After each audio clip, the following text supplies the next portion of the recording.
नमस्कार दोस्तों, आज की कविता का शीर्षक है फायर एंड आइस और इसकी रचना की रॉबर्ट फ्रॉस्ट ने। Some say the world will end in fire, some say in ice. कुछ लोग कहते हैं कि संसार का अंत अग्नि से होगा, सम से इन आइस। कुछ कहते हैं इसका अंत बर्फ से होगा। From what I have tasted of desire, I hold with those who favour fire. तृष्णाओं का स्वाद जानने के बाद मैं उन लोगों से सहमत हूँ जो यह मानते हैं कि संसार का अंत फायर से होगा। But if had to perish twice, लेकिन यदि इसको 2 बार मरना पड़ा, 2 बार यदि पृथ्वी का नाश होगा, अंत होगा। I think I know enough of hat, तो मैं जानता हूँ। आई नो, मैं जानता हूँ। आई थिंक, मैं सोचता हूँ। इनफ ऑफ हैट, घृणा के बारे में मैं ज़्यादा जानता हूँ। To say that for destruction ice is also great, यदि इसका अंत होता है और वो बर्फ़ से होता है तो वो बहुत ज़्यादा ग्रेट होगा। एंड वुड सफाइस, और वह अपने आप में क्या होगा, सफाइस होगा, पर्याप्त होगा। अब जानते हैं इसकी राइम स्कीम क्या है। जैसे फायर है वो डिजायर, फिर वापस से फायर, इससे मैच होता है। और आइस है वो ट्वाइस से, सफाइस से मैच होता है। और जो हैट है वो ग्रेट से मैच होता है। तो राइम स्कीम इसकी है A B, A B C, B C, B. और जो कुल लाइन इसके अंदर है, टोटल लाइन है वो इसके अंदर है, वो है नो है। और वो आयम्बिक टेट्रामीटर और आयम्बिक डायमीटर में लिखी गई हैं। तो बहुत ही शानदार कविता है ये, फायर एंड आइस। आगे बढ़े कविता में तो जो पोएटिक डिवाइसेस है, फिगर्स ऑफ स्पीच है, उनका यूज किया गया है। एलिट्रेशन का यूज़ हुआ है, repetition of a consonant sound.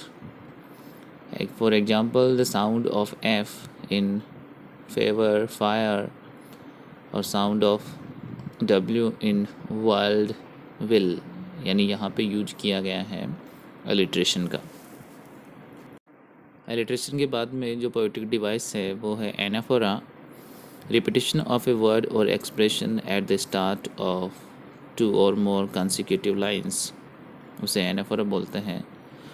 For example some say is repeated at the start of lines first and second, यानी some say the world will end in fire, some say in ice. तो सम से और सम से का use किया गया है, जो कॉन्सिक्यूटिव लाइन्स में यूज हुआ है, 2 या उससे ज़्यादा बार यूज होता है, उसको बोलते हैं एनाफोरा। उसके बाद में है पर्सोनिफिकेशन का यूज़ किया गया है। पर्सोनिफिकेशन, मानवीकरण, is to give human qualities to inanimate objects, यानी जो इनएनिमेट ऑब्जेक्ट है उसको ह्यूमन क्वालिटी दे देते हैं, पर्सोनिफिकेशन का यूज होता है। इस कविता में फायर और आइस है, यानी दोनों ही हैं, डिस्ट्रक्शन के लिए कैपेबल हैं, सक्षम है, समर्थ हैं।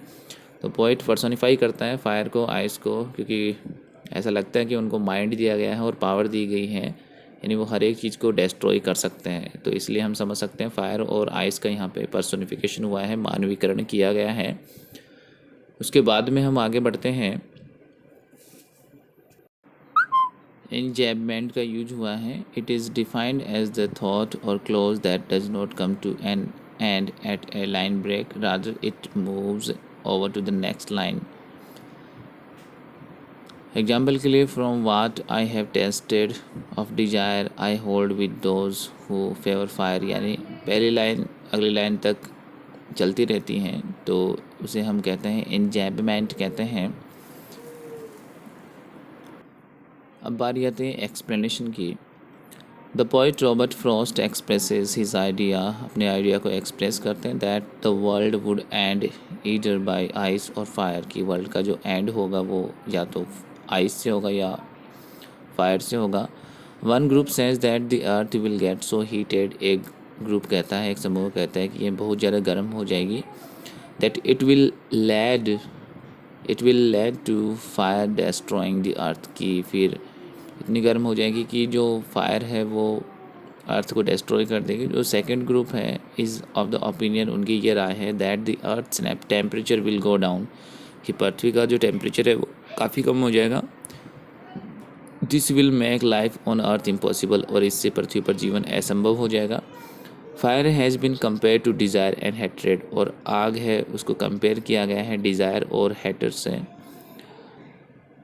डिज़ायर और हैट्रेड से फायर का कंपैरिजन किया गया है। He conveys that humans let their desire rule, कि जिस तरह से मनुष्य अपनी इच्छाओं को शासन करने देते हैं, तृष्णाओं को शासन करने देते हैं, एंड देयरफॉर इसलिए it leads to unbearable consequences, और फिर इसके जो नतीजे होते हैं, परिणाम होते हैं, वो काफ़ी अनबेरेबल होते हैं, असहनीय होते हैं। उसी तरह से है कि फायर से इसका क्या होगा, एंड होगा, और कुछ कहते हैं कि इसका जो अंत होगा वो आइस से होगा। और इसका जो नेक्स्ट पार्ट है वो है द पोइट नाउ कंसिडर, कवि कंसिडर करता है दी सेकंड ओपिनियन को कंसिडर करता है। ही सेज, में कहता है that if the earth was to end twice, यदि इसको 2 बार नष्ट होना पड़े, then ice would have been competent enough, तो जो आइस है वो काफ़ी कम्पिटेंट होगी इस मामले में, काफ़ी प्रतिद्वंदी है वो। He compares ice to hatred, और वो आइस को हैट्रेड से कंपेयर करता है। The human tendency of hatred has the equal power to end the world, उसी प्रकार जो मनुष्य की जो टेंडेंसी है, प्रवृत्ति है नफ़रत की, वो काफ़ी इक्वल है और वो पृथ्वी को नष्ट कर सकती है। ऑल्दो यद्यपि it is a slower process than desire, यह डिज़ायर से काफ़ी स्लोवर प्रोसेस मानी गई है।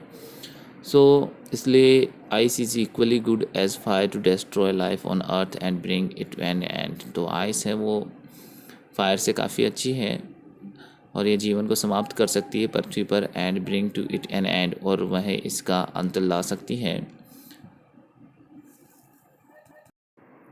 There are many ideas about how the world will end. Do you think the world will end someday? Have you ever thought what would happen if the sun gets so hot that it bursts or grows colder and colder? तो बढ़ते हैं इसके उत्तर की तरफ, यानी कौन कौन से ऐसे आइडियाज़ हैं जिनसे संसार का अंत होगा। Yes, I think that the world will and someday if the sun got so hot it burst. मैं सोचता हूँ कि किसी दिन संसार का अंत होगा और सूर्य इतना ज़्यादा गर्म हो जाएगा कि वह फट जाएगा। The whole of the earth would perish immediately, और पूरी पूरी पृथ्वी नष्ट हो जाएगी उसी वक्त। As no part of the earth can bear the heat of that intensity, और पृथ्वी का कोई भी हिस्सा उस हीट को नहीं सहन कर पाएगा। But if the sun grew colder and colder, और यदि सूर्य बहुत ज़्यादा ठंडा हो जाता है, everything will come to an end, और सब हर चीज़ का अंत हो जाएगा। एज विदाउट सनलाइट, क्योंकि सनलाइट भी नहीं रहेगी, एंड लाइफ विल एंड, और जीवन का अंत हो जाएगा। Second question for Frost, what do fire and ice stand for. काफ़ी इंपॉर्टेंट क्वेश्चन है कि फायर और आइस किसके लिए स्टैंड करते हैं। फायर स्टैंड्स फॉर ग्रीड है, अवेरिस है, एंड लस्ट है, इसके लिए स्टैंड करता है। Fire wants more and more as it grows, आग जैसे जैसे फैलती हैं ये और ज़्यादा चाहती जाती हैं। फायर रिप्रेजेंट्स डिज़ायर, ये है डिज़ायर को रिप्रेजेंट करती है। As fire ends the physical world, जैसे कि ये फिजिकल वर्ल्ड को एंड करती हैं। So dies desire and the emotional world of our relationship, और उसी तरह से यह डिज़ायर है वो रिलेशनशिप का जो इमोशनल वर्ल्ड है उसको भी क्या करती है, मारती हैं। Ice stands for intensity, ice है वो किसके लिए स्टैंड करता है, इनसेंसिटिविटी को स्टैंड करता है। हैट्रेड को, कोल्डनेस को, रिजिडिटी को, क्रुएल्टी को, कॉन्फ्लिक्ट को, फ्यूरी को, इंटॉलरेंस को, एंड इंडिफरेंस को क्या करता है, स्टैंड करता है। बढ़ते हैं थर्ड क्वेश्चन की तरफ। What is the rhyme scheme of the poem, how does it help in bringing out the contrasting ideas in the poem. जो राइम स्कीम है वो पोएम की वो है A B A A B A B A, और total number of lines है वो है 9 है। The whole poem present two contrasting ideas, जो पूरी कविता है वो एक कॉन्ट्रास्टिंग आइडियाज़ को प्रेजेंट करती है। Fire is symbolical for desire, जो फायर है वो सिम्बोलिकल है डिज़ायर के लिए। एंड आइस, और जो आइस है वो सिम्बोलिकल है फॉर हैट्रेड, नफ़रत के लिए। बढ़ते हैं अगले क्वेश्चन की तरफ। What is the theme of the poem fire and ice, इसकी थीम क्या है। The theme of the poem is that the unending desire, यानी जो अनएंडिंग डिज़ायर है वो फायर के रूप में है, एंड हैट्रेड, और जो हैट्रेड है वो आइस के रूप में है। अमोंग द ह्यूमन बींग्स, मनुष्य के बीच में, मानवों के बीच में, मे ब्रिंग, वो ला सकती है, an end to this world, इस संसार का अंत ला सकती है। तो यही इसकी थीम है।